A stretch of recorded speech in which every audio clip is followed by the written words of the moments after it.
ನಮಸ್ಸರಸೇ ನಮಸ್ಸರಸಸ್ಪತಯೇ. ಇವತ್ತಿನ ದಿವಸ ಈ ಸಭೆ ತುಂಬ ಶ್ರೇಷ್ಠವಾದಂತಹ ಸಭೆ. ಆದರೆ ಯಾರೋ ಹೇಳಿದ್ರು ಶಪಾದತಿ ಶರಾದತಿ ಅಂತ. ಶರದಿಂದ ಈ ದೇಶದ ಮಾನ ಕಾಪಾಡಿದಂತಹ ಮಹಾತ್ಮರು, ಪುಣ್ಯಾತ್ಮರು, ವೀರಾಗ್ರಣಿಗಳು ಈ ಒಂದು ಸಮುದಾಯದಿಂದ, ಚಿತ್ಪಾವನ ಸಮುದಾಯದಿಂದ ಹುಟ್ಟು ಬಂದವರು. 17-18ನೆಯ ಶತಮಾನ ಏನಿದೆ ಈ ದೇಶದ ಇತಿಹಾಸದಲ್ಲಿ, ಇದರಲ್ಲಿ ಈ ಮರಾಠ ವೀರರು ಛತ್ರಪತಿ ಶಿವಾಜಿ ಮಹಾರಾಜರ ಅದಮ್ಯವಾದಂತಹ ಒಂದು ಕ್ಷಾತ್ರಕ್ಕಿಂತ ಹೆಚ್ಚಾಗಿ ರಾಜಕೀಯವಾದಂತಹ ಒಂದು ಉಪಾಯಗಳನ್ನು ಏನು ಮಾಡಿದ್ರು, ಗಣೀಕಾವ ಆಗಲಿ, ಬೇರೆ ಬೇರೆ ಉಪಾಯಗಳನ್ನು ಅದರಿಂದ ಸ್ಫೂರ್ತಗೊಂಡು ಈ ದೇಶಕ್ಕೆ ವಿಶಿಷ್ಟವಾದಂತಹ ಒಂದು ತೆರವನ್ನು ಕೊಟ್ಟವರು ಮರಾಠರು. ಮರಾಠ ಇಂಟರ್ವೆನ್ಷನ್ ಆದಮೇಲೆ ಬ್ರಿಟಿಷರು ಬಂದಿದ್ದು. ನಮಗೆ ಇತಿಹಾಸದ ಬಗ್ಗೆ ತುಂಬ ಆಗಲೇ ಎಲ್ಲ ಹೇಳ್ತಾ ಇದ್ದಾಗ ಅಥವಾ ಈ ವೈಟ್ ವಾಶ್ ವಿಚಾರಗಳನ್ನು ಮಾತ್ರ ಹೇಳ್ತಾ ಇದ್ದಾರೆ. ಮುಸಲ್ಮಾನರಿಂದ ಅಂದರೆ ಮೊಘಲರಿಂದ ನೇರ ಬ್ರಿಟಿಷರ ಕೈಗೆ ಹೋಗಲಿಲ್ಲ. That was A Maratha intervention.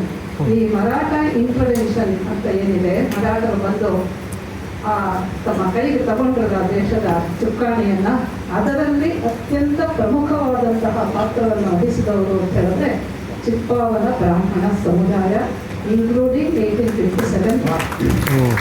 ಅದರಿಂದ ಈ ಶಾಪಾದಪಿ ಶರಾದಪಿ ಮಾತಿದೆಯಲ್ಲ, ಇದು ಶರದಿಂದ ತುಂಬ ಕೆಲಸ ಮಾಡಿದ್ರು ನಮ್ಮ ಈ ಸಮುದಾಯ, ಆದರೆ ಶಾಪ ಕೊಟ್ಟಿಲ್ಲ. ಇನ್ಫ್ಯಾಕ್ಟ್ ಇವರ ಮೇಲೆ ನಡೆದಿರುವಂತಹ ಈ ಒಂದು ಹತ್ಯಾಕಾಂಡ ಏನಿದೆ, ಒಟ್ಟು ಹಿಂದೂ ಸಮಾಜದ ಮೇಲೆ ಅದರಲ್ಲಿ ಸಾರವತ್ತಾದಂತಹ ಭಾಗವಾದ ಅವರ ಹಿಂದೂ ಸಮಾಜದ ಮೆದುಳು ಅಂತಲೇ ಹೇಳಬಹುದಾಗಿರುವಂತಹ ಬ್ರಾಹ್ಮಣ ಸಮುದಾಯದ ಮೇಲೆ ಏನು ನಡೆದಿದೆ ಅದನ್ನು ಇದುವರೆಗೂ ಯಾರೂ ಹೇಳಿಲ್ಲ. ಅದನ್ನು ಇತ್ತೀಚೆಗೆ ಒಂದು 7-8 ವರ್ಷಗಳ ಹಿಂದೆ ಪ್ರಕಾಶ್ ಶ್ರೀವಾಸ್ತವನವರು ಹೇರಾಮ್ ಅಂತ ಒಂದು ಪುಸ್ತಕ ಬರೆದರು. ಗಾಂಧೀಜಿ ಹತ್ಯೆಗೆ ಏನೇನು ಕಾರಣ ಆಯಿತು, ಯಾವ ಪರಿಸ್ಥಿತಿ ಇತ್ತು ಅವಾಗ, ಆ ಕಾಂಗ್ರೆಸ್ ಪಾರ್ಟಿ ಏನಾಗಿತ್ತು, ಗಾಂಧೀಜಿ ಸ್ವತಃ ಯಾತಕ್ಕಿಂಥ ಒಂದು ಈ ಚಿಕ್ಕ ಹುಡುಗರು ಗೋಡ್ಸೆ ಆಗ್ತಾ ಇಂಥವರೆಲ್ಲ ಆ ಒಂದು ಮಟ್ಟಕ್ಕೆ ಹೋಗುವಂತಹ ಒಂದು ದ್ವೇಷವನ್ನು ಇಡೀ ಹಿಂದೂ ಸಮುದಾಯದಲ್ಲಿ ಸ್ವತಃ ಗಾಂಧೀಜಿಯವರೇ ಬಿತ್ತಿದ್ರು ಅನ್ನೋದನ್ನು ತುಂಬ ಆಧಾರಪೂರ್ವಕವಾಗಿ ತುಂಬ ದೊಡ್ಡ ಅವರ ಪ್ಯಾರೇಗಾದ ಆಗಲಿ, ದುರ್ಗಾದಾಸ್ ಆಗಲಿ, ಅವತ್ತಿನ ಕಾಲದ ದೊಡ್ಡ ಜರ್ನಲಿಸ್ಟ್ ಆಗಿದ್ದಂಥವರು ಇದೆಲ್ಲವನ್ನು ಸೇರಿಸಿ ಬಹಳ ಉತ್ತಮವಾದಂಥ ಪುಸ್ತಕ ಬರೆದಿದ್ದಾರೆ. ಅದೊಂದೇ ನಾನು ಓದಿದ್ದು. ಇಲ್ಲದೇ ಇದ್ದರೆ ಇದರ ಬಗ್ಗೆ ಹೇಳೋರೇ ಇಲ್ಲ. ಅದರಲ್ಲಿ ಒಂದು ಚಾಪ್ಟರ್ ಇದೆ, ಯಾತಕ್ಕೆ ಇಂಥ ಒಂದು ಎಕ್ಸ್ಟ್ರೀಮ್ ಸ್ಟೆಪ್ ಅಂದರೆ ಈ ದೇಶದ ಕೆಲಸವನ್ನು ಮಾಡಿದ್ರು ಅನ್ನೋ. ಅದು ಬಿಟ್ಟರೆ ಅಲ್ಲಿ ಇಲ್ಲಿ ಸಣ್ಣ ಪುಟ್ಟದಾಗಿ ವಿಜಯ ಅವರು ಹೇಳ್ತಾ ಇದ್ರು, ಅವತ್ತಿನ ಕಾಲದಲ್ಲಿ ಯಾರು ಈ ಹತ್ಯಾಕಾಂಡದ ವಿಕ್ಟಿಮ್ಸ್ ಆಗಿದ್ರು, ಬಲಿಯಾಗಿದ್ರು ಅಂಥವರು ಅಲ್ಲೊಂದು ಇಲ್ಲೊಂದು ಸಣ್ಣ ಪುಟ್ಟದನ್ನು ಬರ್ತಿದ್ರು, ಮಾತ್ರ ಅದನ್ನು ಕೂಡ ಸೇರಿಸ್ಕೊಂಡಿದ್ದೀನಿ ಅಂತ ವಿಜಯ ಅವರು ಹೇಳಿದ್ರು. ನಾನು ಅವರಿಗೆ ಅವರನ್ನು ಕ್ರೀಡಾ ಜಾಗದಲ್ಲಿ ಅವರನ್ನು ನಾನು ಸಂದರ್ಶನ ಮಾಡಿದಾಗ ಅವರು ಕಥೆಯೆಲ್ಲ ಹೇಳಿದ್ರು. ಸ್ವತಃ ಅವರ ಕುಟುಂಬನೇ ಇಂಥ ಈ ಬಲಿಯಾಗದಂತಹ ಕುಟುಂಬ, ಇದರ ಬಗ್ಗೆ ಬರಿಬೇಕು ವಿಜಯ ಅಂತ ನಾನು ತುಂಬ ಅವ್ರಿಗೆ ಕೇಳ್ತಾ ಇದ್ದೆ. ನನಗೆ ಬಹಳ ಸಂತೋಷ. ಇವತ್ತಿನ ದಿವಸ ಅವರು ತುಂಬ ಬರೀತಾ ಇರ್ತಾರೆ, ಬೇರೆ ಏನೇನೋ ಪ್ರಾಜೆಕ್ಟಲ್ಲಿ ಇಟ್ಕೊಂಡಿದ್ದಾರೆ. ಅಂಥದ್ರ ಮಧ್ಯದಲ್ಲಿ ಇದಕ್ಕೆ ಒಂದು ಆಯ್ಕೆ, ಒಂದು ಪ್ರಿಫರೆನ್ಸ್ ಕೊಟ್ಟು ಅವರು ಈ ಪುಸ್ತಕವನ್ನು ಮಾಡಿ ಇವತ್ತಿನ ದಿವಸ ನಮ್ಮೆಲ್ಲರ ಮುಂದೆ ಪ್ರಸ್ತುತಪಡಿಸ್ತಾ ಇದ್ದಾರೆ. ಅವರಿಗೆ ಮೊದಲನೇದಾಗಿ ಇವತ್ತಿನ ದಿವಸ ನನ್ನ ಹೃತ್ಪೂರ್ವಕವಾದಂಥ ಅಭಿನಂದನೆಯನ್ನು ಸಲ್ಲಿಸ್ತಾರೆ. ಅದನ್ನು ಇವತ್ತು ಪ್ರಕಟಪಡಿಸ್ತಾರೆ. ಇಷ್ಟೊಂದು ಜನ ನೋಡಿ ಎಷ್ಟು ಇದರ ಅವಶ್ಯಕತೆ ಇತ್ತು ಅಂತ ಒಂದರ ದಾಹ ಆಗಿತ್ತು ನಮಗೆ. ಆದರೆ ಹರೀಶ್ ಹೇಳ್ತಾ ಇದ್ರು, ಇಡೀ ಜಗತ್ತಿನಲ್ಲಿ ತುಂಬ ಹತ್ಯಾಕಾಂಡಗಳಾಗಿದೆ, ಜಗತ್ತಿಗೆಲ್ಲ ಯಾಕೆ ಹೋಗ್ಬೇಕು, ನಮ್ಮದನ್ನೇ ತಗೊಳ್ಳಿ. ಮಹಾಭಾರತ ಏನು ಎಂಥ ಹತ್ಯಾಕಾಂಡ, 18 ಅಕ್ಷೋಹಿಣಿ ಸೈನ್ಯ ನಿರ್ನಾಮ ಆಯಿತು ಅಂತ ಹೇಳ್ತೀವಿ. ದುರ್ಯೋಧನ ಯಾಕೆ ಮಾಡ್ತಾ ಇದ್ದಾನ? ಬಹುಶಃ ಆ ದುರ್ಯೋಧನ ಸಿಂಡ್ರೋಮ್ ಅಷ್ಟೇ. ಅಂದರೆ ಮನುಷ್ಯರಲ್ಲಿ ಈ ದೌಷ್ಟ್ಯ, ಈ ದ್ವೇಷ ಇದು ತೀರ ಆಳವಾಗಿ ಬೇರೂರಿದೆ ಅನ್ನೋದನ್ನು ದುರ್ಯೋಧನ ರೆಪ್ರೆಸೆಂಟ್ ಮಾಡ್ತಾರೆ. ಇಂಥ ಒಂದು ಪುಸ್ತಕ ಇರಲೇ ಇಲ್ಲ ಪ್ರಪಂಚದಲ್ಲಿ, ಎಲ್ಲ ಕಡೆ ಆಗಿದೆ. ನಾವು ಸಾವರ್ಕರ್ನ ಓದಿದ ಮೇಲೆ ನಮಗೆ ಎಷ್ಟೋ ವಿಚಾರಗಳು ಸ್ಪಷ್ಟ ಆಯಿತು. ಸ್ಪೇನ್ನಲ್ಲಿ ಇತಿಹಾಸದ 15ನೇ ಶತಮಾನಕ್ಕೆ ಮೊದಲು ಮೂರು ಶತಮಾನಗಳ ಕಾಲ ಮುಸಲ್ಮಾನರು ಆಳಿದ್ರು. ಆವಾಗ ಒಂದು ಕ್ರಿಶ್ಚಿಯನ್ನು ಬಿಡದೆ ಅಷ್ಟು ಜನನು ಮುಸಲ್ಮಾನರನ್ನ ಮಾಡಿದ್ರು. ಅದಾದಮೇಲೆ ಅವರಲ್ಲಿ ಒಬ್ಬರು ಕ್ವೀನ್ ಬಂದರು. ಅವರು ಬಂದು ತಾವು ಇವರನ್ನು ಗೆದ್ದು ಮತ್ತೆ ಕ್ರಿಶ್ಚಿಯನ್ ಸಾಮ್ರಾಜ್ಯ ಸ್ಥಾಪನೆ ಮಾಡಿದ ಮೇಲೆ ಅವರು ಕೊಟ್ಟಿದ್ದು ಒಂದೇ ಏನು ಆಪ್ಷನ್ ಏನಂದರೆ ಹೊರಗೋಗಿ ಇಲ್ಲ ಕನ್ವರ್ಟ್ ಆಗಿ. ಸಾವರ್ಕರ್ ಅವರ ಪುಸ್ತಕದಲ್ಲಿ ಬರೀತಾರೆ, the streets of Spain var washed with the blood of Muslims ಅಂತ. ಅಂದರೆ ಪ್ರಪಂಚದಲ್ಲಿ ಎಲ್ಲ ಕಡೆನೂ ಕೂಡ ಒಂದು ತಮಗೆ ಆದಂತಹ ಅನ್ಯಾಯಗಳಿದೆಯಲ್ಲ ಅದರ ಬಗ್ಗೆ ಸಿಡಿದೇಳುವಂತಹ ಪ್ರವೃತ್ತಿ ಎಲ್ಲ ಕಡೆ ಇದೆ. ಅದೇನೋ ನಮ್ಮ ಹಿಂದೂ ಸಮಾಜದಲ್ಲಿ ಇಲ್ಲ. ನಮಗೆ ವಿವೇಕವೂ ಇದೆ. ವಿವೇಕ ಚೂಡಾಮಣಿ ಗ್ರಂಥ ಇದೆ, ಆದರೆ ವಿವೇಕ ಇಲ್ಲ. ನಮಗೆ ದೊಡ್ಡ ಗ್ರಂಥ ಬರೆದಿಟ್ಟಿದ್ದಾರೆ ಸದಸದ್ ವಿವೇಕ ಯಾವುದು ಅಂತ. ಆದರೆ ಅದು ಅಧ್ಯಾತ್ಮ ಲೋಕಕ್ಕೆ ಸೇರಿತ್ತು. ಈ ಲೌಕಿಕವಾದಂತಹ ವ್ಯವಹಾರದಲ್ಲಿ ಯಾವುದು ಸತ್ತು ಯಾವುದು ಅಸತ್ತು ಅನ್ನೋದ್ರ ಬಗ್ಗೆ ತೀರಾ ಅಂದರೆ ಏನೂ ಇಲ್ಲ. ಈಗಾಗಲೇ ಹರೀಶ್ ಎಲ್ಲರೂ ಹೇಳಿದ್ರು, ನಮ್ಮಲ್ಲಿ ಇಂಥ ಒಂದು ಹತ್ಯಾಕಾಂಡಗಳು, ಇಂಥ ನರಮೇಧಗಳು ಇಷ್ಟು ನಮ್ಮನ್ನು ಕಂಗೆಡಿಸುವಂತಹ ಪ್ರಸಂಗಗಳು ನಡೀತಾ ಇದ್ರು ಕೂಡ, ರಕ್ತನೇ ನಮ್ಮ ಮುಂದೆ ಚೆಲ್ತಾ ಇದ್ರು ಕೂಡ ಅದ್ರ ಬಗ್ಗೆ ಹೇಳೋದಕ್ಕೂ ನಮಗಿಲ್ಲ.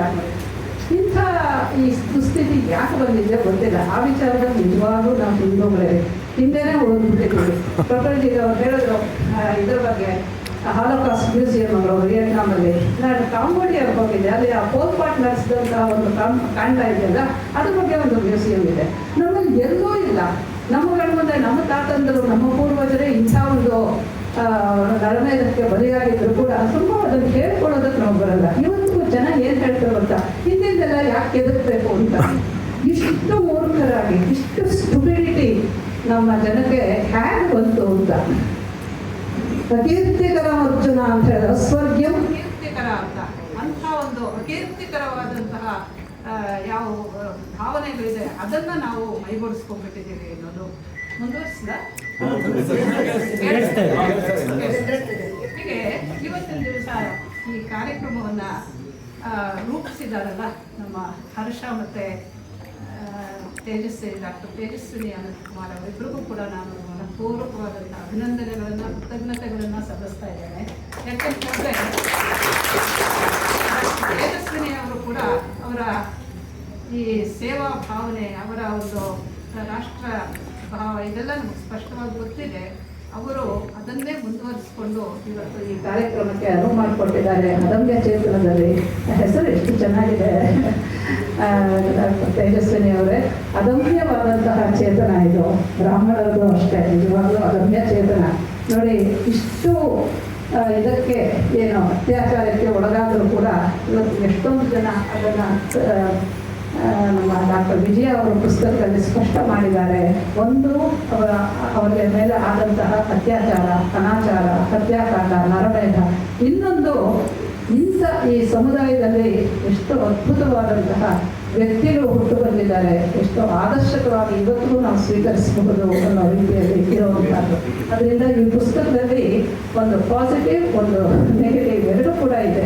ಅದು ಸಮಾಜದಲ್ಲಿ ಇರುವಂಥದ್ದೇ, ಅದನ್ನು ಕೂಡ ತೋರಿಸಿದ್ದಾರೆ ಈ ಪುಸ್ತಕದಲ್ಲಿ. ಅದನ್ನು ಸೇರಿಸಿರೋದು ನನಗೆ ಬಹಳ ಸಂತೋಷ ಆಯಿತು. ಯಾಕೆಂದರೆ ನಮ್ಮ ನಾಳೆದಾಸ ಹೇಳ್ತಾರಲ್ಲ, ಆನಂದದ ಶೋಕತಮಶ್ರೋ ಬಾಷ್ಪಃ ತಯೋರಶೀತಂ ಶಿಶಿರೋ ಬಿಭೇದ ಗಂಗಾಸರವ್ಯೋ ಜಲಮುಷ್ಣತಪ್ತಂ ಹಿಮನಾಗ್ನಿಶ್ಚಂದ ಯುವಾವತೀರ್ಣ ಅಂತ ರಾಮಚಂದ್ರ ಲಕ್ಷ್ಮಣರನ್ನೇ ಒಂದು ನಮಸ್ಕಾರ ಮಾಡಿದಾಗ ವಿಜಯ ಆದಮೇಲೆ ಈ ಕೌಸಲ್ಯ ಸುಮಿತ್ರೆಯರು ಇಬ್ಬರು ಕಣ್ಣೀರು ಹಾಕಿದ್ರಂತೆ. ಅದು ಎರಡು ಥರನೂ ಇತ್ತು ಅಂತ. ಒಂದು ಶೋಕಜ, ಇನ್ನೊಂದು ಆನಂದಜ. ಆದರೆ ಏನಾಯಿತು ಅಂತ ಹೇಳಿದ್ರೆ ಕೊನೆಯಲ್ಲಿ ಮಲ್ಲಿನಾಥ ಕಾಮೆಂಟ್ರಿ ಹೇಳ್ತಾನೆ, ಆನಂದಜೇನ ಶೋಕ ನಿವಾರಿತ ಅಂತ. ಅಂದರೆ ರಾಮಲಕ್ಷ್ಮಣರು ಬಂದಿದ್ದಾರೆ, ಇಂಥ ಒಂದು ಮಹಾಘೋರವಾದಂತಹ ರಾಕ್ಷಸನನ್ನು ಮುಗಿಸಿ ಆ ಯುದ್ಧವನ್ನು ಗೆದ್ದುಕೊಂಡು ಬಂದಿದ್ದಾರೆ ಅನ್ನೋದು ಎಂಥ ಒಂದು ಸಂತೋಷ. ಅಂದ ಅಷ್ಟು ಬರ್ತಾ ಇದೆ. ಆದರೆ ಇಷ್ಟು ದಿವಸ 14 ವರ್ಷ ಏನು ಬಾಳುಪಟ್ಟರು, ಇದೆಲ್ಲ ತಮ್ಮ ವೈಯಕ್ತಿಕವಾದಂತಹ ದುಃಖಗಳು, ಅದನ್ನೆನಿಸ್ಕೊಂಡು ಅವರಿಂದ ಕಣ್ಣೀರು ಬಂತಂತೆ. ಆದರೆ ಅವೆರಡೂ ಕೂಡ ಪರಸ್ಪರ ಬಂದರೂ ಕೂಡ ಹೇಗಾಯಿತು ಅಂತ ಹೇಳಿದ್ರೆ ಆನಂದ ಅಶ್ರು ಆ ದುಃಖಾಶ್ರವನ್ನ ನಿವಾರಣೆ ಮಾಡ್ತು ಅಂತ ಹೇಳ್ತಾರೆ. ಗಂಗಾಸರವ್ಯೋ ಜಲಮುಷ್ಣ ತಪ್ತಂ ಹಿಮದ್ರಿ ನಿಶ್ಚಂದ್ರ ಯುವಾವತೀರ್ಣ ಅಂತ ಹೇಳಿ, ಗಂಗಾಸರಯೋಗಳ ಉಷ್ಣತಪ್ತ ನೀರಿಗೆ ಹಿಮದ್ರಿಯ ನಿಶ್ಚಂದ ಝರಿಯ ತಣ್ಣನೆಯ ನೀರು ಸೇರಿದ್ರೆ ಹೇಗೋ ಹಾಗಾಯಿತು ಅಂತ. ಆ ರೀತಿ ಇವತ್ತಿನ ದಿವಸ ಇದು ನಮಗೆ ಸಂತೋಷ ಮತ್ತು ದುಃಖ ಇವೆರಡನ್ನೂ ಕೊಡುವಂತಹ ಒಂದು ಮಿಶ್ರ ಭಾವವನ್ನು ಉಂಟು ಮಾಡ್ತಾ ಇರುವಂತಹ ಸಮಾರಂಭ. ಆದರೆ ನಾವು ಇತಿಹಾಸದಲ್ಲಿ ನಡೆದು ಹೋಗಿರುವಂಥದ್ದಕ್ಕೆ ನಾವು ಏನು ಮಾಡ್ಬೋದು, ಏನೂ ಮಾಡೋದಕ್ಕಾಗೋದಿಲ್ಲ. ಅದರ ಬಗ್ಗೆ ಹೇಳಬಹುದು, ಜನರಿಗೆ ಅದರ ಬಗ್ಗೆ ಏನಾದರೂ ತಪ್ಪಿಭಿಪ್ರಾಯಗಳಿದ್ರೆ ಅದನ್ನು ಸರಿಪಡಿಸೋ ಹಾಗೆ ಪುಸ್ತಕಗಳನ್ನು ಬರೀಬಹುದು. ಅದನ್ನು ಮಾಡಿದ್ದಾರೆ ಡಾಕ್ಟರ್ ನಮ್ಮ ವಿಜಯ ವಿಶ್ವಭಟ್ಟನ ಅವರು. ಅದು ನನಗೆ ಬಹಳ ಸಂತೋಷ. ಅವರ ಆತ್ಮೀಯ ಸ್ನೇಹಿತರು. ನಾವು ಇವಾಗ ಎಷ್ಟು ಮಟ್ಟಿಗೆ ಆತ್ಮೀಯರಾಗಿದ್ದೇವೆ ಅಂದರೆ ಸಾಮಾನ್ಯವಾಗಿ ವಾರಕ್ಕೆ 2-3 ಸತಿನಾದರೂ ಪರಸ್ಪರ ಒಂದು 10-20 ನಿಮಿಷ ಮಾತಾಡ್ಕೊಳ್ತಾ ಇದ್ದೀವಿ, ಏನೋ ಕಷ್ಟ ಸುಖ ಹೇಳ್ಕೊಳ್ಳೋ ರೀತಿನಲ್ಲಿ. ಹಾಗೆ ಅವರು ಈ ಪುಸ್ತಕ ಮಾಡಿರೋದು, ಆಮೇಲೆ ಈ ಕಾರ್ಯಕ್ರಮವನ್ನು ಡಾಕ್ಟರ್ ತೇಜಸ್ವಿನಿ ಅವರು ಇಲ್ಲಿ ಏರ್ಪಡಿಸಿರೋದು, ಈ ಪುಸ್ತಕವನ್ನು ನಮ್ಮ ಹರ್ಷ ಅವರು ಈ ಹಿಂದೂ ಚಿಂತನ ಮಾಲೆಯ ಅಡಿಯಲ್ಲಿ ಪ್ರಕಟಿಸ್ತಾ ಇರೋದು, ಎಲ್ಲವೂ ಕೂಡ ತೀರ ಅಭಿನಂದನಾ ಯೋಗ್ಯವಾದಂತಹ ಕಾರ್ಯಗಳು ಅಂತ ಹೇಳ್ತೀನಿ. 3 ಜನಕ್ಕೂ ನಾನು ನನ್ನ ಹೃತ್ಪೂರ್ವಕವಾದಂತಹ ಅಭಿನಂದನೆಗಳನ್ನು ತಿಳಿಸ್ತಾ ಇದ್ದೇನೆ. ಮತ್ತು ಈ ಪುಸ್ತಕದಲ್ಲಿ ನಾನು ಕಂಡಂತಹ ಅದನ್ನು ಹೇಳಿ ನಿಲ್ಲಿಸ್ತೀನಿ ನಾನು. ನೋಡಿ, 1947ರಲ್ಲಿ ವಿಭಾಗ ಆಯಿತು ದೇಶ. ವಿಭಜನೆ ಆದಾಗ ಯಾವ ವಿಧವಾದಂತಹ ಒಂದು ಪ್ಲಾನಿಂಗ್ ಯೋಜನೆ ಇಲ್ಲವೇ ಇಲ್ಲ. ಯಾವನೋ ಬಂದ ಗೀಟ್ ಎಳೆದ. ಇವತ್ತಿನ ದಿವಸ ನೋಡಿ ನ್ಯೂಸ್ ಬರ್ತಾ ಇದೆ, 6,000 ಮೈಲಿ ಇದೆಯಂತೆ ಬಾಂಗ್ಲಾದೇಶಕ್ಕೂ ಮತ್ತು ವೆಸ್ಟ್ ಬೆಂಗಾಲ್ ಇದೆಯಲ್ಲ, ಇದನ್ನು ಬಾರ್ಡರ್ ಸೆಕ್ಯೂರ್ ಮಾಡೋದು ಸುಲಭದ ಕೆಲಸ ಇಲ್ಲ. ಅದು ಏನು, ಬರೀ ನದಿಗಳು, ಸಣ್ಣ ಪುಟ್ಟ ತೊರೆಗಳು, ನದಿಗಳು, ಯಾವುದೇ ರೀತಿಯಲ್ಲಿ ಅದನ್ನು ಮಾಡೋದಕ್ಕೆ ಸಾಧ್ಯವೇ ಇಲ್ಲ. ಅದರಿಂದ ಬಾಂಗ್ಲಾದೇಶದಿಂದ ಅಲ್ಲಿನ ಮಹಾ ಶಾಂತಿ ಪ್ರಿಯರಿಂದ ನಮಗೆ ಕಷ್ಟ, ನಷ್ಟ ಮತ್ತು ಅಸಮಾಧಾನ, ದುಃಖ, ಶೋಕ ಇದು ನಿರಂತರವಾಗಿ ಇರುವಂಥದ್ದೇ ಅನ್ನೋದು ಸ್ಪಷ್ಟವಾಗುತ್ತೆ. ಅದನ್ನು ನೋಡಿದ್ರೆ ಇಂಥ ಸಂದರ್ಭದಲ್ಲಿ ನೋಡಿ ಏನು ಮಾಡಬೇಕಾಗಿತ್ತು ಅವರು, ಅದನ್ನು ಅಂಬೇಡ್ಕರ್ ಹೇಳಿದರು. ಅಂಬೇಡ್ಕರ್ ಏನು ಹೇಳಿದರು ಅಂತ ಹೇಳಿದ್ರೆ, ದೇಶ ವಿಭಾಗ ಆಗ್ತಾ ಇದೆ, ಹಾಗೆ ಆಗಬೇಕು, ಎಲ್ಲಿ ಡಿಲೇ ಆಗ್ಬಿಡುತ್ತೋ ಅಂತ ಸುಹ್ರವರ್ದಿ ಕಲ್ಕತ್ತಾದಲ್ಲಿ ಚೀಫ್ ಮಿನಿಸ್ಟರ್ ಆಗಿದ್ದವನು ಚಿನ್ನ ಅವೆಲ್ಲ ಸೇರಿಕೊಂಡು ಡೈರೆಕ್ಟ್ ಆಕ್ಷನ್ ಡೇ ಮಾಡಿದ್ರು. ಅದು ಗೊತ್ತಿದೆ ಅಲ್ವಾ ನಮಗೆಲ್ಲ. ಡೈರೆಕ್ಟ್ ಆಕ್ಷನ್ ಏನು, ಡೈರೆಕ್ಟಾಗಿ ಹೊಡೆಯಿರಿ, ಹಿಂದೂಗಳನ್ನ ಹೊಡೆದು ಹೆಣಗಳನ್ನು ಅಲ್ಲೇ ಮೋರಿಗಳಲ್ಲೇ ತಿರುಗೋದು. ಆ ಗೋಪಾಲ್ ಪಾಠ ಅನ್ನೋ ಒಬ್ಬ ಪ್ರಾಣಿ ಹೊರಗೆ ಬಂದಿದ್ದರಿಂದ ಒಂದು 3 ದಿವಸ ಆದಮೇಲೆ ಹಿಂದೂ ವಧೆ ಸ್ವಲ್ಪ ಮಟ್ಟಿಗೆ ತಪ್ಪಿತು. ಅದು ಬಿಟ್ಟರೆ ಅಲ್ಲಿ ಸುಮಾರು ಒಂದು 10,000 ಜನ ಅವತ್ತು 3 ದಿವಸಗಳಲ್ಲಿ ವಧೆ ಮಾಡಿದ್ರು. Direct action day. ಇದನ್ನೆಲ್ಲ ನೋಡಿದಂಥವರು ಅದನ್ನು ಅವರು ಮೊದಲೇ ನೋಡಿ, ಇದನ್ನು ಊಹಿಸಿದ್ದವರು ಅಂದರೆ ನಾವು ಅಂಬೇಡ್ಕರ್ನ ನಿಜವಾಗ್ಲೂ ಅರ್ಥ ಮಾಡ್ಕೋಬೇಕು. ಊಹಿಸಿದ್ದವರು ಅಂತ ಹೇಳಿದ್ರೆ ಅಂಬೇಡ್ಕರ್ ಅವರು ಹೇಳಿದರು, ಯೋಜನೆ ಮಾಡಬೇಕು, ಹಿಂದೂ ಮುಸ್ಲಿಮರು ಒಟ್ಟಿಗೆ ಇರೋದಕ್ಕೆ ಸಾಧ್ಯವಿಲ್ಲ, 1000 ವರ್ಷದಿಂದ ಇದ್ದಾರೆ ಒಟ್ಟೊಟ್ಟಿಗೆ, ಆದರೆ ಬರೀ ಜಗಳ ಕದನ ಇದರಲ್ಲೇ. ಇದರಿಂದ ಯೋಜಿತವಾಗಿ ನಾವು ಪಾಪ್ಯುಲೇಷನ್ ಎಕ್ಸ್ಚೇಂಜ್ ಮಾಡ್ಕೋಬೇಕು ಅನ್ನೋದನ್ನು ಸ್ಪಷ್ಟಪಡಿಸಿದ್ರು. ನೋಡಿ, ಯಾರೂ ಅದನ್ನು ಕಿವಿ ಮೇಲೆ ಹಾಕ್ಕೊಳ್ಳಿಲ್ಲ. ಅದು ಕಿವಿ ಮೇಲೆ ಹಾಕ್ಕೊಳ್ಳಿಲ್ಲ ಅಷ್ಟೇ ಅಲ್ಲ, ಅವರು ಹೋಗೋಕೆ ಹೊರಟ್ರೆ ನೋಡಿ 4 ಕೋಟಿ ಜನರಲ್ಲಿ 72 ಲಕ್ಷ ಮಾತ್ರ ಹೋಗಿತ್ತು. ಉತ್ತರ ಭಾರತದ ಅನೇಕ ಪ್ರದೇಶಗಳಲ್ಲಿ ಪಂಜಾಬಿಂದ ಸುಮಾರು ಜನ ಹೋದ್ರು. ಉಳಿದ ಉತ್ತರ ಪ್ರದೇಶ ಇಂಥ ಕಡೆಗಳಿಂದ 4.25 ಕೋಟಿ ಜನರಲ್ಲಿ 72 ಲಕ್ಷ ಮಾತ್ರ ಹೋದ್ರಂತೆ. ಇವರು ಗಾಂಧಿ ನೆಹರು ಸೇರಿಕೊಂಡು ಹೋಗ್ಬೇಡಿ ಅಂತ ಅವರನ್ನ ತಡೆದು ಅವ್ರ ಕಾಲಕ್ಕೆ ಬಿದ್ದು ಉಳಿಸ್ಕೊಂಡ್ರು. ಇವತ್ತು ಅನುಭವಿಸ್ತಾ ಇದೀವಲ್ಲ, ನಾವು ಅನುಭವಿಸ್ತಾ ಇದ್ದೀವಿ. ಹೀಗೆ ಈ ಯೋಜನೆ ಏನೂ ಮಾಡಲಿಲ್ಲ. ಅವರು ಪರಸ್ಪರ ತಲೆ ತೆಗೆಯೋದಕ್ಕೆ ಬಿಟ್ಟುಬಿಟ್ರು. ಆದರೆ ವಿಜಯ ಅವರು ಬರೀತಾರೆ, ಆವತ್ತು ಗಾಂಧಿ ಹತ್ಯೆ ಆದ ರಾತ್ರಿನೇ ಕೆಲವಾರು ಗಂಟೆಗಳಲ್ಲೇ ಎಲ್ಲ ಕಾಂಗ್ರೆಸ್ ಕಮಿಟಿಗಳು, ಕಾಂಗ್ರೆಸ್ಸಿನ ಹೆಡ್ ಕ್ವಾರ್ಟರ್ಸ್ ಏನಿದೆ, ಹೈಕಮಾಂಡ್ ಸೋಕಾರ್ಡ್, ಅವರ ನೇತೃತ್ವದಲ್ಲಿ ಎಲ್ಲ ವಿಧವಾದಂತಹ ಮೀಟಿಂಗ್ಗಳು ಮಾಡಿ, ಭೇಟಿಗಳು ಮಾಡಿ ಬೈಟಕರು ಮಾಡಿ ಇಂತಿಂಥವರನ್ನ ಹೀಗೆ ಸಾಯಿಸಬೇಕು ಅಂತ ಗೂಂಡ ಪಡೆಗಳನ್ನೆಲ್ಲ ನೇಮಿಸ್ಕೊಂಡು ಅವ್ರ ಕೈಗೆ ಕತ್ತಿ, ಕೋಲು, ಡೀಸೆಲ್ಲು, ಪೆಟ್ರೋಲು ಬಹಳ ಕಷ್ಟ ಇತ್ತು. ಆದರೂ ಅದನ್ನು ಕೊಟ್ಟು ಈಗ ಮುಗಿಸ್ಬೇಕು ಅಂತ ಮಾಡೋದು. ಅಂದರೆ ಯಾವುದಕ್ಕೆ ಯೋಜನೆ ಮಾಡಬೇಕಾಗಿತ್ತೋ, ಯಾವುದನ್ನು ಜನಹಿತಕ್ಕೋಸ್ಕರವಾಗಿ, ದೇಶಹಿತಕ್ಕೋಸ್ಕರವಾಗಿ ಮಾಡಬೇಕಾಗಿತ್ತೋ ಅದು ಮಾಡದೆ ಜನ ಸಾಯಿಗೆ ಅವ್ರು ಮಾಡಿದವರು ಅಂತ ಬಿಟ್ಟು ಯಾರನ್ನು ಉಳಿಸ್ಕೋಬೇಕಾಗಿತ್ತೋ ಅಂಥವರ ಮೇಲೆ ಯೋಜಿತವಾದಂತಹ ಹತ್ಯಾಕಾಂಡ ಮಾಡೋದ್ರಲ್ಲ ಏನಂತಬೇಕು? ಯಾರು ಮಾಡಿದ್ದನ್ನ ಅವತ್ತು ಆಳ್ತಾ ಇದ್ದಂತಹ ಕಾಂಗ್ರೆಸ್ ಪಾರ್ಟಿ ಅವ್ರ ಹೆಸರುಗಳು ಬರೀತಾರೆ. ಅಲ್ಲಿ ಯಾರ್ಯಾರು ಹತ್ಯೆಗೆ ಒಳಗಾದರೂ ಅವರು ಕೂಡ ಕಾಂಗ್ರೆಸ್ ವರ್ಕರ್ಸೇ, ಅವರು ಕೂಡ ಸಂಘದಲ್ಲೇ ಇದ್ದವರು, ಅವರು ರಾಷ್ಟ್ರಭಕ್ತಿ ಇದ್ದಂಥವ್ರು. ಅಂಥವ್ರನ್ನೇ ಅವರ ಸ್ನೇಹಿತರೇ ಬಂದು ಕೊಂದರು ಅಂತ ಹೇಳಿದ್ರೆ ದುರ್ಯೋಧನ ಸಿಂಡ್ರೋಮ್ ಇದೆಯಲ್ಲ, ಇದು ತುಂಬ ಪ್ರಬಲವಾಗಿರುವಂಥದ್ದು. ಶಕುನಿ ದುರ್ಯೋಧನರು ಮಹಾಭಾರತ ಕಾಲಕ್ಕೆ ಆಗೋಗಿಲ್ಲ ಸ್ವಾಮಿ, ಇವತ್ತಿಗೂ ಜೀವಂತವಾಗಿ ನಮ್ಮ ನಡುವೆ ಇದ್ದಾರೆ ಅನ್ನೋದು ಸುಸ್ಪಷ್ಟವಾಗಿದೆ. ಅದರಿಂದಲೇ Mahabharata it's A universal EPIC. ಅದರ ಜೊತೆಗೆ ವಿಶ್ವವ್ಯಾಪಿ ಅಷ್ಟೇ ಅಲ್ಲ, ಕಾಲವ್ಯಾಪಿ, ಸರ್ವಕಾಲದಲ್ಲೂ ಇರುವಂಥ ವಿಚಿತ್ರವಾದಂಥ ಒಂದು ಪ್ರವೃತ್ತಿ ಇದು ಅಂತ ಸ್ಪಷ್ಟವಾಗುತ್ತೆ. ಮತ್ತು ಚಿಪ್ಪಾವನ ಬ್ರಾಹ್ಮಣರಲ್ಲಿ ಎರಡಂತ ನಾವು ಸ್ಪಷ್ಟವಾಗಿ ಕಾಣ್ಬೋದು. ಏನಂದರೆ ಆ ಸಮುದಾಯಕ್ಕೆ ವಿಶೇಷವಾಗಿರುವಂಥದ್ದು ಏನು, ಒಂದು ಅವರ ಅಸ್ಖಲಿತವಾದಂತಹ ರಾಷ್ಟ್ರಭಕ್ತಿ. ನೋಡಿ, ಆ ಮೊದಲು ಮಹಾರಾಷ್ಟ್ರದಲ್ಲಿ ಎಲ್ಲ ಬಲಿಗೆ ಈಡಾದವರು ಯಾರಪ್ಪ ಅಂತ ಹೇಳಿದ್ರೆ ಈ ಬ್ರಿಟಿಷರನ್ನ ಎದುರಿಸೋರು, ಈ ಬೆಳಕೆಗಳು, ಚಾಪೇಕರ್ಗಳು, ಸಾವರ್ಕರರು. ಆಮೇಲೆ ಈ ದೇಶಕ್ಕೆ ಒಂದು ಕ್ಷಾತ್ರವನ್ನು ಬೋಧಿಸಿದವರು ಯಾರು? ತಿಲಕರು. ಮತ್ತೆ ಒಂದಾಗಿಸಿದವರು ತಿಲಕರು. ಆ ಗಣೇಶ ಹಬ್ಬನೆಲ್ಲ ಸಾರ್ವಜನಿಕವಾಗಿ ಮಾಡುವಂಥದ್ದು ಇಂಥದ್ದು ಇದು ಒಂದು. ಇನ್ನೊಂದು ಏನಂತ ಹೇಳಿದ್ರೆ ಅವರು ಮಹಾ ವಿದ್ವಂತರು. ಒಂದು ಅವರ ಕ್ಷಾತ್ರ, ಅಂದರೆ ಪ್ರಾಣಾರ್ಪಣೆ ಆದರೂ ಪರವಾಗಿಲ್ಲ, ನಾವು ರಾಷ್ಟ್ರಭಕ್ತಿಯನ್ನ ಬಿಡೋರಲ್ಲ ಅಂತ. ಈಗ ಪಟವರ್ಧನ್ ಅಂತ ಯಾರೋ ಒಬ್ಬರು ಹೇಳಿದ್ರು, ಅಂಥವ್ರು ಇರ್ತಾರೆ. ಆದರೆ ಒಟ್ಟು ಸಮುದಾಯದ ಒಂದು ಕೆಲವು ವಿಶೇಷ ಗುಣಲಕ್ಷಣಗಳಿರುತ್ತೆ. ಅದು ಹೇಳೋ ಹಾಗಿದ್ದರೆ ಅವರ ಅಸ್ಖಲಿತವಾದಂತಹ ರಾಷ್ಟ್ರಭಕ್ತಿ, ಪ್ರಾಣಾರ್ಪಣೆ ಮಾಡಿದ್ರೂ ಪರವಾಗಿಲ್ಲ, ನಾವು ನಮ್ಮ ದೇಶವನ್ನು ಕಾಯ್ಕೋಬೇಕು ಅನ್ನೋದು ಒಂದು. ಜೊತೆಗೆ ಅಭೂತಪೂರ್ವವಾದಂತಹ ಒಂದು ಧೀಶಕ್ತಿ, ಇದನ್ನ ನಾವು ಈ ಸಮುದಾಯದಲ್ಲಿ ಕಾಣಬಹುದು. ಆದ್ದರಿಂದ ಇದೊಂದು ಅಪರೂಪದ ವಿಶಿಷ್ಟವಾದಂತಹ ಸಮುದಾಯ. ಇದನ್ನ ಉಳಿಸ್ಕೋಬೇಕು. ಉಳಿಸ್ಕೊಳ್ಳೋದಕ್ಕೆ ಸಾಧ್ಯ ಆಗಲಿಲ್ಲ. ಆವಾಗ ಅವರವರೇ ಒಂದು ಎಲ್ಲ ಮುಗಿಸಿದ್ರು. ಆದರೆ ಒಂದಂತೂ ಈಗ ನಾವು ಮಾಡ್ಬೋದು ಏನಂತ ಹೇಳಿದ್ರೆ ಹೇಳಬೇಕು, ಬರೀಬೇಕು. ಅದ್ರ ಬಗ್ಗೆ ಎಷ್ಟೆಷ್ಟಿದೆಯೋ ಅಷ್ಟು.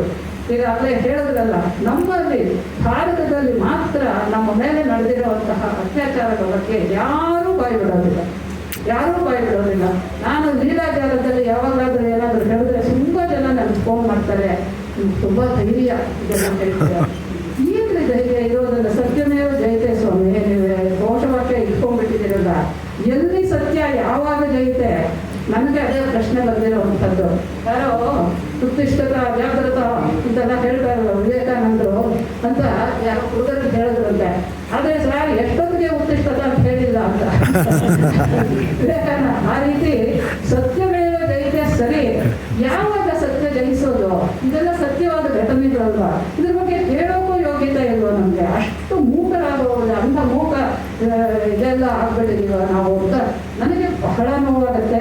ನಾನು ವಿಜಯ ಅವರನ್ನು ಪರಿಚಯ ಮಾಡ್ಕೊಂಡ್ಮೇಲೆ, ಅವರ ಕಥೆಯನ್ನೆಲ್ಲ ಕೇಳಿದ ಮೇಲೆ ತುಂಬ ಸ್ವಲ್ಪ ಅವ್ರಿಗೆ ನಾನು ಒತ್ತಾಸೆಯನ್ನು ಕೊಟ್ಟೆ, ಬರೀರಿ ಅಂತ ಹೇಳ್ಬಿಟ್ಟು ಅವರಿಗೆ ಅದು ಬರೆದಿರೋದು ಬಹಳ ಸಂತೋಷ. ಈಗಾಗಲೇ ಡಾಕ್ಟರ್ ಹರ್ಷ ಅವರು ಅದರ ಬಗ್ಗೆ ಎಲ್ಲ ಹೇಳಿದ್ದಾರೆ.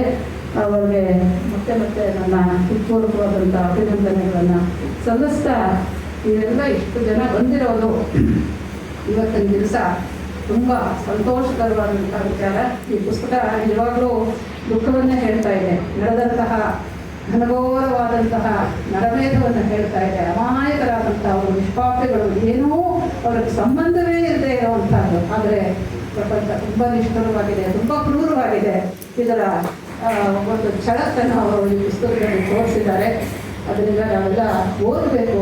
ಮತ್ತೆ ನಮ್ಗೇನಾದರೂ ಗೊತ್ತಿದ್ರೆ ಇದ್ರ ಬಗ್ಗೆ ಬರೀಬೇಕು. ಈಗ ನೋಡಿ, ಗೊತ್ತಿಲ್ಲದೇನೆ ಇದ್ರೆ ಇನ್ಯಾರು ಕೇಳೋದು? ಇವತ್ತು ಯಾವುದಾದ್ರೂ ಒಂದು TV ಡಿಬೇಟಲ್ಲಿ ಯಾರಾದರೂ ಮಾತಾಡೋದು ಕೇಳಿದ್ರೆ, ಅಯ್ಯೋ ನಮ್ಗೆ ಇದು ಗೊತ್ತೇ ಇರಲಿಲ್ಲ ಅಂತ. ಗೊತ್ತಾಗೋದು ಹೇಗೆ? ನೀವು ಸುಮ್ಮನೆ ಗೊತ್ತಾಗ್ಬಿಡುತ್ತಾ? ನೀವಂತೂ ಓದಲ್ಲ. ಇತಿಹಾಸ ಪುಸ್ತಕಗಳು it is not history, it is history ಆ ಥರ ಮಾಡಿಟ್ಟಿದ್ದಾರೆ. ಕೇಳೋರು ಯಾರು ಅಂದರೆ ನಮ್ಮ ದೇಶದಲ್ಲಿ ಅವತ್ತಿಂದ ಇವತ್ತಿನವರೆಗೆ 2 ಲೈನ್ಸ್ ಪ್ಯಾರಲ್ ರೈಲ್ವೆ ಲೈನ್ ಥರ ಓಡ್ತಾ ಇದೆ. ಒಂದು ಸತ್ಯದ್ದು ಅಂದರೆ ಘಟನೆಗಳು ಏನು ನಡೀತಾ ಇದೆ ಅದ್ರ ಬಗ್ಗೆ ಹೇಳಬೇಕಾದ್ದು, ಇನ್ನೊಂದು ಅದನ್ನು ಮುರುಚಿ ಹಾಳು ಮಾಡುವಂಥದ್ದು ಇನ್ನೊಂದು ವಕ್ರ ರೇಖೆ. ಆದರೆ ಎರಡು ಸಮಸಮವಾಗಿ ಓಡ್ತಾ ಇದೆ. ಇದಕ್ಕೆ ಮೂಲ ಕಾರಣ ಕಮ್ಯುನಿಸ್ಟು, ಸೋಷಿಯಲಿಸ್ಟು, ಮಾರ್ಕ್ಸ್ ಗೊತ್ತಿರ್ಬೋದು. ಮಾರ್ಕ್ಸ್ ಹೇಳಿದಂತೆ ಈ ದೇಶ ಇಷ್ಟೊಂದು ಸಮೃದ್ಧವಾಗಿದೆ ಯಾಕೆ ಅಂತ ಹೇಳಿದ್ರೆ ಅವರು ಇಂಡಿಪೆಂಡೆಂಟ್, ಇವಾಗ ಆತ್ಮನಿರ್ಭರ್ ಅಂತ ನಮ್ಮ ಪ್ರಧಾನಿಗಳು ಹೇಳ್ತಾ ಇದ್ದಾರಲ್ಲ, ಈ ಮಾತನ್ನ ನಮ್ಮ ದೇಶ ಪಾಲಿಸ್ಕೊಂಡು ಬರ್ತಾ ಇತ್ತು. ಅವ್ನು ಹೇಳಿದಂತೆ ವೈಶುದ್ಧಿ ಇಂಡಿಪೆಂಡೆಂಟ್ ಅಂದರೆ ಈಗ ಒಂದು ಹಳ್ಳಿ ತಗೊಂಡ್ರೆ ನಿಮ್ಗೆ ಗೋಧಿಯಿಂದ ಹಿಡಿದು ಎಣ್ಣೆದಿಂದ ಆಹಾರದಿಂದ ಹಿಡಿದು ಅವ್ರಿಗೆ ಬೇಕಾಗಿರುವಂಥ ಸಣ್ಣ ಪುಟ್ಟ ಇಂಡಸ್ಟ್ರಿಗಳು ಎಲ್ಲರನ್ನೂ ಅವರವರೇ ಮಾಡ್ಕೋತಾ ಇದ್ದಾರಂತೆ. ನಮ್ಮ ಇವರು ಧರ್ಮಪಾಲ್ ಅವರ ಪುಸ್ತಕದಲ್ಲೂ ಅದು ಸಿಗುತ್ತೆ. ಅಲ್ಲೇ ಪಾಠಶಾಲೆ ಇರ್ತಾ ಇತ್ತು, ಅಲ್ಲೇ ಹೈಯರ್ ಎಜುಕೇಶನ್ ಅಂತ ಹೇಳಿದ್ರೆ ಆಯಾಯ ಸ್ಕಿಲ್ ಯಾವ್ದು ಇರ್ತಾ ಇತ್ತು. ಇವಾಗ ಬ್ರಾಹ್ಮಣರು ಏನು ಓದಬೇಕು, ನೇಕಾರರೇನು ತಿಳ್ಕೋಬೇಕು, ಶಿಲ್ಪಿಗಳೇನು ಮಾಡಬೇಕು ಅದನ್ನು ಅವರವ್ರಿಗೆ ಹೇಳ್ಕೊಡ್ತಾ ಇದ್ರು. ಮನೆಯೇ ಯೂನಿವರ್ಸಿಟಿ ಆಗಿತ್ತು. ವೈಶುದ್ಧತೆ ಐತೆ, ಶುಡ್ ಬಿ ಈಕ್ವಾಲಿಟಿ ಅಂದರೆ ಈ ಥರದಲ್ಲಿ ಅದನ್ನೆಲ್ಲ ಹಾಳು ಮಾಡಬೇಕು ನಾವು ಅಂತ ಈ ವರ್ಗ ಸಂಘರ್ಷ ಇಲ್ಲದೇ ಇರುವಂತಹ ಸಂಘರ್ಷವನ್ನು ವರ್ಗಗಳ ಮುಂದೆ ತಂದು ನಮ್ಮನ್ನು ಹಾಳು ಮಾಡಿರುವಂತಹದ್ದು ಇದು ನಮ್ಗೆ ಗೊತ್ತಿದೆ. ಈ ಇತಿಹಾಸ ಎಲ್ಲ ನಾವು ತಿಳ್ಕೋಬೇಕು. ಏನೇನು ಅನ್ಯಾಯಗಳು ಮಾಡಿದ್ದಾರೆ ಅನ್ನೋದನ್ನು ಮತ್ತೆ ಹೇಳ್ತಾನೆ ಇರಬೇಕು ಅನ್ನೋದು. ಆ ದೃಷ್ಟಿಯಿಂದಲೂ ಕೂಡ ಇವತ್ತು ಈ ಪುಸ್ತಕ ಬಂದಿರುವಂಥದ್ದು. ಮತ್ತು ಇಷ್ಟೊಂದು ಜನ ಬಂದು ಇಷ್ಟು ಆಸ್ಥೆಯಿಂದ ಇಲ್ಲಿನ ವಿಚಾರಗಳನ್ನೆಲ್ಲ ತಿಳ್ಕೊಳ್ತಾ ಇರೋದು. ಮತ್ತೆ ನೀವು ಮುಂದೆ ಈ ಪುಸ್ತಕವನ್ನು ಓದಿ ಇದರ ಬಗ್ಗೆ ಎಲ್ಲರಿಗೂ ಹೇಳಬೇಕಾಗಿರೋದು ಅಂತ ನಾನು ಕೇಳ್ಕೊಳ್ತಾ ಇದ್ದೇನೆ. ತುಂಬ ಸಂತೋಷ ಆಗ್ತಾ ಇದೆ ನನಗೆ. ದುಃಖನೂ ಹೌದು. ಇದನ್ನೆಲ್ಲ ಓದಿದ್ರೆ ಈಗಾಗಲೇ ಪಡ್ಕೆಯವರೆಲ್ಲ ಹೇಳಿದ್ರು ತುಂಬ ದುಃಖ ಆಗುತ್ತೆ. ಆದರೆ ಏನು ಮಾಡೋದು, ಏನೂ ಮಾಡೋ ಹಾಗಿಲ್ಲ. ಸತ್ಯಮೇವ ಜಯತೆ ಅನ್ನೋ ಮಾತನ್ನು ಒಂದಾದರೂ ಈ ದೃಷ್ಟಿಯಿಂದ ಅಂದರೆ ಇರೋದನ್ನು ಹೇಳೋದಕ್ಕಾದರೂ ನಾವು ಧೈರ್ಯ ತಗೊಂಡು ಅದನ್ನು ಸ್ಪ್ರೆಡ್ ಅಂತ ಹೇಳ್ತಾ ಈ ಕಾರ್ಯಕ್ರಮಕ್ಕೆ ನನಗೆ ಮಾತಾಡೋದಕ್ಕೆ ಅವಕಾಶ ಕೊಟ್ಟಿರೋದ್ರಿಂದ ಎಲ್ಲರಿಗೂ ಕೂಡ ಪೂರ್ವಕವಾದಂಥ ಕೃತಜ್ಞತೆಗಳನ್ನು ಸಮರ್ಪಿಸ್ತಾ ಇದ್ದೇನೆ. ನಮಸ್ಕಾರ.